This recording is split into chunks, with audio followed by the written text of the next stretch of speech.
आरक्षणाचे जनक छत्रपती शाहू महाराज यांच्या जन्म जयंतीनिमित्त, वाढदिवसानिमित्त, जन्मदिवसानिमित्त महाराष्ट्र शासनाने त्यांचा जन्मदिवस हा सामाजिक न्याय दिन म्हणून साजरा करावा असे ते आदेश दिलेले. त्या उत्तरानुसार आज आपल्या आर मालपाणी मध्यमंत विद्यालयामध्ये राजश्री शाहू महाराजांचा जन्मदिवस आज आपण इथे मोठ्या हिरीने साजरा करतो.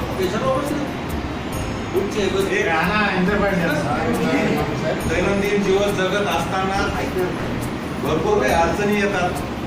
त्या अडचणीवर मात करून जो खालचा वर्ग आहे, पीडित आहे, दलित आहे, या दलिताला न्याय देण्यासाठी, या दलितांना आपल्याबरोबर आणण्यासाठी, त्यांच्यावर होणारा हा सामाजिक अन्याय दूर करण्यासाठी, त्यांना मुख्य प्रवाहात आणण्यासाठी शाहू महाराजांनी मोठी कसरत करावी लागली आणि आपल्या भारत देशामध्ये असा हा हिरा जन्मला आणि त्यांनी खरी आरक्षणाची मुहूर्तमेढ रोवली. 1920 साली छत्रपती शाहू महाराजांनी दलितांना स्वतःच्या वाड्यामध्ये प्रवेश दिला आणि त्यांचा उत्कर्ष होण्यासाठी, त्यांचं सामाजिक राहणीमान उंचवलं पाहिजे, त्यांनी आपल्याबरोबर आलं पाहिजे. ते सुद्धा माणसं आहोत, आपणही माणसं आहोत, या उक्तीला धरून, या वाक्याला विषेद करून इतर लोकांना त्यांनी स्वतःच्या संस्थांमध्ये नोकरी दिली. भारतामध्ये 656 असे संस्थान होते. फक्त एकमेव आणि एकच कोल्हापूरचं संस्थान फक्त राजा छत्रपती शाहूंनी तिथे दलितांना तिथे प्राधान्य दिलं होतं, बाकी करणं होतं.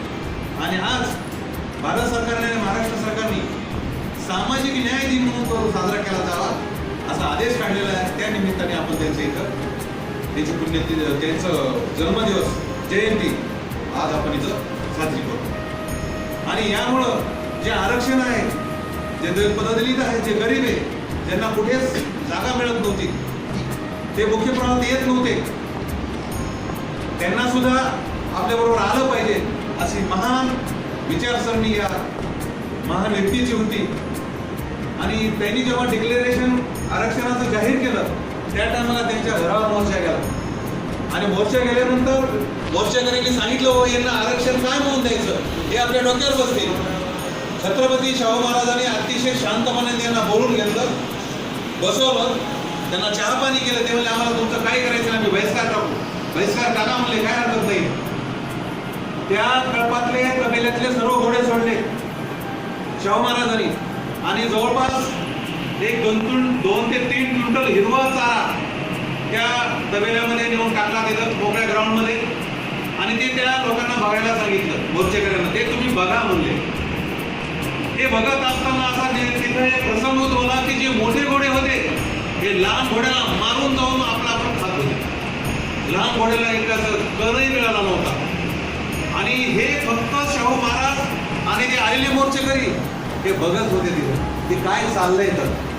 तर शेवटी असं झालं की ते लहान आणि म्हातारे असणारे, ज्यांच्यात ग्रहशक्ती कमी होती, शरीराने ते दणकट नव्हते, अशक्त होते, त्यांना कोवडीचंही अन्न खायला भेटलं नाही. आणि जे तगडे होते, मोठे होते, त्यांनी सारं ते चारा खाऊन घेतला आणि आपापल्या जागा राहिले. तर शाहू महाराजांनी आलेल्या मोर्चेकऱ्याला सांगितलं, बाबा तुम्ही बघितलंय? ते म्हणले बघितलं. म्हणजे काय बघितलंय? की ते मोठे जे आहेत त्यांनी सर्व खाऊन घेतलंय, लहानला काही मिळालं नाही. मग त्याच्यासाठीच आपल्याला हे करायचंय. मोठे दांडगे आपल्या देशामध्ये आहेत, आपल्या संस्थानामध्ये आहेत, आपल्या राज्यामध्ये आहेत, ते सर्व खाऊन टाकतील आणि गरीबातला गरीब अशक्त याला काही मिळतंय का? तुम्हाला मी उदाहरण दाखवून दिलंय, मिळालं नाही. म्हणून मी आरक्षण जाहीर केले, सर्वांना सारखं आलं पाहिजे. डॉक्टर बाबासाहेब आंबेडकर, फुले शाहू आंबेडकर यापैकी कुणावर जरी बोलायचं झालं ते 4 महान व्यक्ती येणार, छत्रपती शिवाजी महाराज, फुले शाहू आंबेडकर. हे आल्याशी त्यांना कोणालाही बोलता येणार नाही, कारण एकमेकाशी निगडीत आहे, त्यांचे विचार समान आहे, त्यांचं वागणं समान आहे, यांनी प्रजेसाठी केलेलं कार्य समान आहे. म्हणून या उक्तीला आपल्याला विसरता येत नाही. त्याच्यानंतर दुसरे उदाहरण मी तुम्हाला देईन.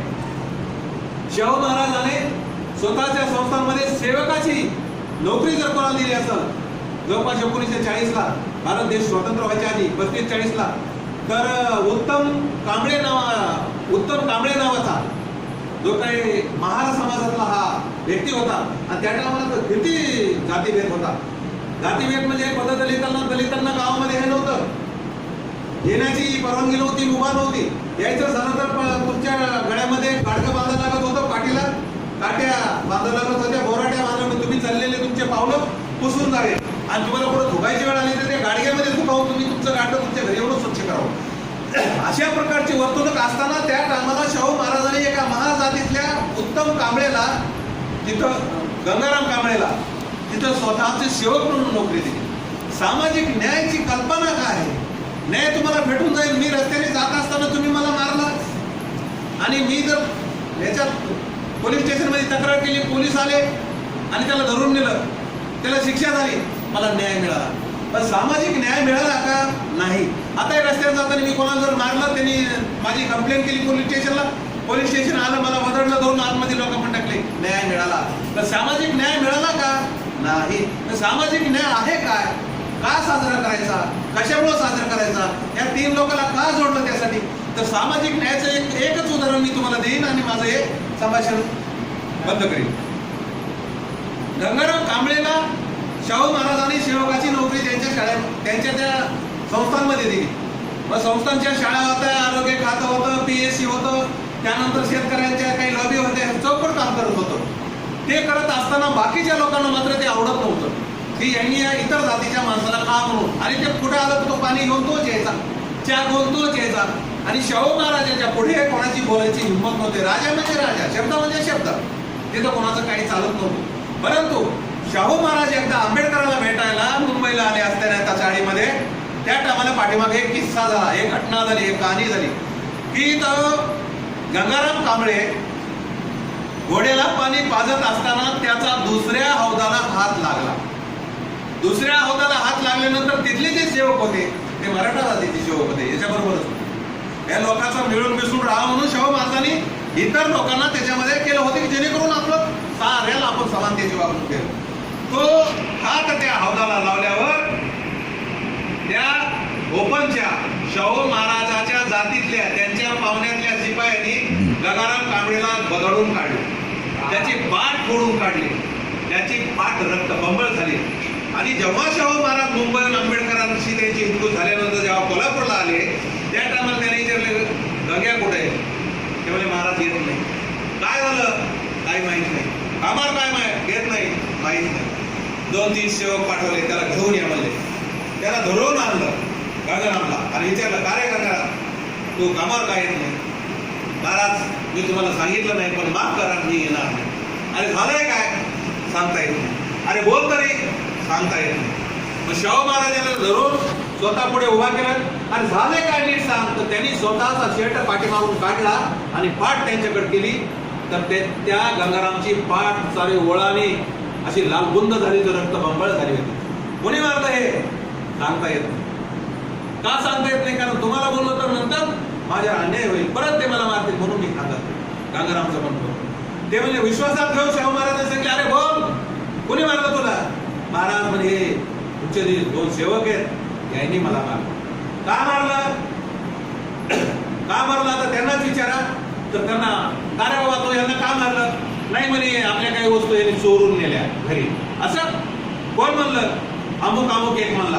अरे गोष्ट खरी आहे का? त्या अमुकला बोलून आणला, त्याला उभा केलं. या गंगारामने आपल्या राजवाड्यातल्या काही वस्तू चोरून नेल्या, हे तू बघितलं बरोबर आहे का? ते मला माहित नाही. या दोघांना उभा केलं, गंगारामला नोकरीवर काढलं, गोष्ट खरी आहे. त्याला मारलं, गोष्ट खरी आहे. शाहू महाराजांनी त्यांना बोलवून घेतले, एक शिक्षा करणार, इथपर्यंत त्यांना न्याय मिळतो. सामाजिक न्याय मिळाला का? नाही.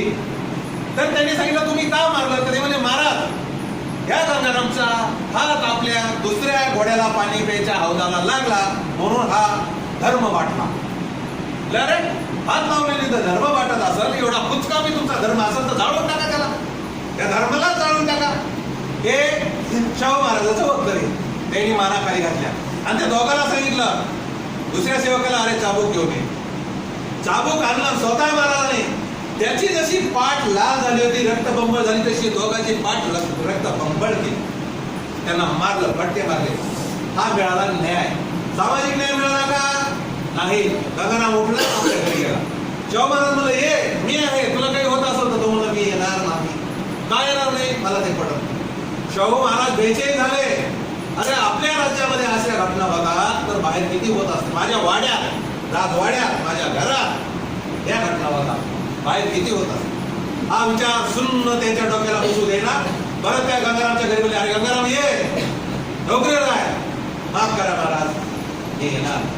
मग शाहू महाराजांच्या डोक्यामध्ये याचा आपल्याला सामाजिक न्यायाला द्यायचा आहे. सामाजिक हे आताचं सरकार, आताचं केंद्र सरकार, राज्य सरकार सामाजिक न्याय सांगते. सामाजिक न्यायाची सुरुवात 12व्या शतकापासून बसवेश्वरापासून झाली. त्याच्या आधी बुद्ध 7व्या शतकात, तिथून आपल्या सामाजिक न्यायाची सुरुवात झाली. पण आता आपल्याला थोडी थोडी काळा लागली. त्यांनी सांगितलं गेला एक धंदा टाकून देऊ. धंदा केल्यानंतर दलितांच्या धंद्याला कोण घेणार? कोणीच येणार नाही. काय धंदा करणार? काहीच नाही. याच्याजवळ काही भावच्या नाहीये. गंगारामकडे नका धंदा करेल. शाहू महाराजांनी त्याने हॉटेल टाकायचं सांगितलं. हॉटेल टाकलं, त्याला जागा दिली, विटा दिले, भिंत दिली, पत्रे दिली, खुर्ची दिली, ठेव दिला, राखेल दिलं, सर्व दिलं, सामान दिलं, हॉटेल टाक. पण आता येईल कोण? शाहू महाराज म्हणले आपण सुरुवात करू. दरबाराला मीटिंग घेतली.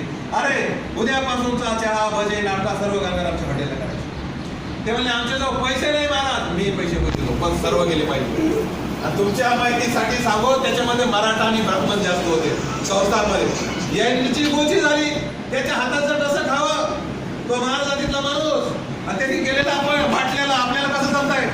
शाहू महाराज म्हणले आदेश म्हणजे आदेश, बोलायचं नाही म्हणजे पहिल्या दिवशी शाहू महाराजांनी घोड्याचा टाका काढला. 10-12 ब्राह्मण अधिकारी, 10-12 मराठ्याचे अधिकारी शाहू महाराज पुढे बसले आणि चालले. गंगारामच्या हॉटेल पुढे उभा केलं. अरे म्हणले गंगाराम आमच्यासाठी चहा बनव, नाश्ता आहे का काही? मला काही नाही. करतो महाराज. काय करतो? असे झणझणीत म्हणे भजे कर म्हणे आम्हाला. आम्ही 10-12 झाले, 10 प्लेट तयार कर म्हणे. आणि ध्यानात ठेव म्हणले 10 संपले पुन्हा 10 तर अजून करायचे म्हणे. असं सुरू केलं. आणि त्या दिवशी शाहू महाराज उतरले. सर अरे सर्व चला आपण ते भजे घेऊया. शाहू महाराज आणि त्यांचा तो असिस्टंट PA उतरले. दोघं जाऊन बसले. बाकीचे ब्राह्मण मराठ्याचे अधिकारी त्या तांग्यामध्येच घोड्याच्या. ते म्हणले तुम्हाला मराठी कळत नाही का? हो महाराज, नाही आम्हाला उपास आहे. म्हणून एखादा गाड्यात गेली, एखादा माहित नाही, माझा आदेश आहे, या खाली. गुपचूप सारे आले. अरे सर्व प्लेट टाक. गंगारामनी गरम गरम भजे आणून टाकले, दिले त्यांना. एक प्लेट संपली. गंगारामनी दुसऱ्या प्लेट आणल्या, तेही खाल्ले. शाहू महाराज म्हणले मनसोक्त खायचं. हे दुसऱ्याच याला वखर यायला लागल्या. त्या महाराजा हातात कसं जाऊ आपल्या. पण शाहू महाराज हाकेने खाल्लं ते. बोलायला चान्स नव्हता. मग म्हणले आता कसं काय करायचं? आपण एक दिवस केलं संपलं, नंतर कसं होईल म्हणजे याचं. शाहू महाराजाला पुढे नंतर येणार लोक दरबारातल्या साऱ्याला सांगितलं. प्रत्येक जणांनी भूक असू नसो, जेवण असू नसो, तिथं जाऊन एक प्लेट नाश्ता खायचा आणि चहा घेऊन यायचं. दरबारातला चहा बंद. ते गंगारामला कॉन्ट्रॅक्ट देऊन टाकले ते. अशा प्रकारे शाहू महाराजांनी त्याला सामाजिक न्याय दिला. त्या सेवकाची पाठ फोडली हा झाला न्याय. पण त्याचं पुनर्वसन करून तिथं गेले ते आणि सर्वांना प्यायला खाऊ घालायला लागले. त्याचं बिल स्वतः देऊ लागले. हे झालं सामाजिक न्यायाचं उदाहरण, पुनर्वसनचं उदाहरण. आणि यानंतर पुढे दरबाराच्या नंतर लोक कोण येतील? मोठा प्रश्न पडला. म्हणून शाहू महाराज आज आपला अमिताभ बच्चन ब्रँड अम्बेसिडर आहे, आमिर खान ब्रँड अम्बेसिडर आहे. हे करो 2 बूंद जिंदगी के लिए पिओ पल्स पोलिओ याच्यासारखं म्हणतात. तसं शाहू महाराजांनी सांगितलं, हात वर करून या भज्याला, या पोह्याला एक अप्रतिम अशी चव आहे. फोटो काढला. साऱ्या कोल्हापूरवर मानला नाही स्वतःचा. सारं कोल्हापूर तिथं उठवलं. जाती महाराज माता राजा म्हणतोय तिथं काय. अशा प्रकारचं त्याला सामाजिक न्याय करून दाखवलं. याला म्हणतात सामाजिक. तुम्हाला गोष्ट करून मला काही केलं तरी हे सामाजिक न्याय नाही, फक्त न्याय आहे तो. पण फक्त शाहू महाराजांनी, म्हणून शाहू महाराजाचं जेव्हा निधन झालं आणि पहिली समाधी त्यांनी त्यांच्या नगरपालिका रंकाळा तलावाच्या तिथं जर कोणी उभारी केली असेल तर ह्या गंगारामजवळ पैसे नव्हते. यांनी चांगला पट्टा भीक मागितली, मोढ्यात गेला, दवाखान्यात गेला, रोडवर बसला, कुठं जोडी पसरली. आणि त्या टायमाला 200-300 रुपये त्याच्याकडे आले.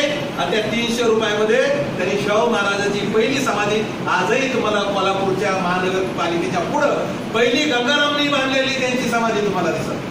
आणि हे झाल्यानंतर 2-3 वर्षांनी याच्या नातवाला, शाहू महाराजांच्या नातवाला, पुतण्याला, मामाला यांना कळले का आपला नेता फार मोठा होता. पण त्यांनी 3 कोटीची 3 वर्षांनी बांधली.